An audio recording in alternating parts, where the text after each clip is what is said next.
আজ আমি আপনাদেরকে বেগুনের একটি দুর্দান্ত স্বাদের রান্না তৈরি করে দেখাবো, যা থাকলে ডিনারে রুটি, পরোটা বা ভাতের সাথে খেতে দারুণ লাগে। রান্নাটা করার জন্য একটা কড়া বসিয়ে কড়াই দিয়ে দিলাম প্রায় হাফ গ্লাস মতো জল, দিয়ে দিলাম অল্প একটু নুন। ভালো করে নুনটাকে মিশিয়ে এখানে প্রায় 1 কাপ মতো সয়াবিন নিয়েছি। সয়াবিনকে জলের মধ্যে দিয়ে একটু ফুটিয়ে নামিয়ে নেব। তারপর আবার কড়াটা বসিয়ে পরিমাণ মতো তেল দিয়ে দিয়েছি। তেলের মধ্যে দিয়ে দেব বেগুনগুলো। বেগুনকেও তেলের মধ্যে নাড়াচাড়া করে ভেজে নেব। খুব বেশি ভাজার প্রয়োজন নেই, হালকা করে বেগুনকে ভেজে তুলে নিতে হবে।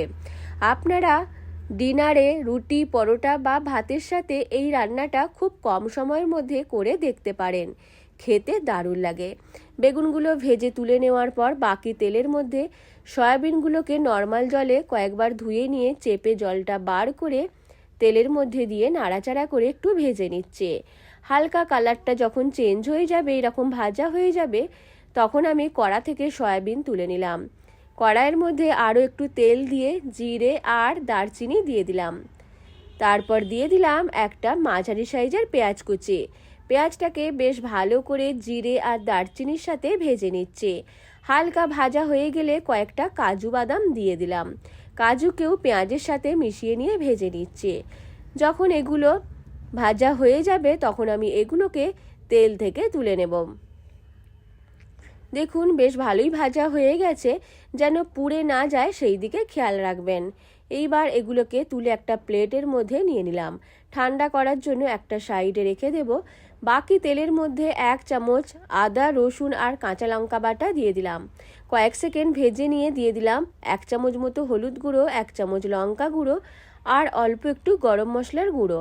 সব কিছু মশলাকে ভালো করে কষিয়ে নিয়ে আরও একবার জল দিয়ে কষিয়ে নেব, যেন মশলার কাঁচা গন্ধটা না থাকে। যখন মশলা থেকে ঠিক এই রকম তেল ছাড়তে শুরু করবে, তখন আমি এর মধ্যে দিয়ে দেব পেঁয়াজ আর কাজুকে ভেজে ঠান্ডা করে একটা পেস্ট তৈরি করে নিয়েছি। মশলার পেস্ট দিয়ে দিলাম, সাথে পরিমাণ মতো নুন। মশলাটাকে আরও একটু কষিয়ে নেওয়ার পর এর মধ্যে দিয়ে দিলাম সয়াবিন আর বেগুন।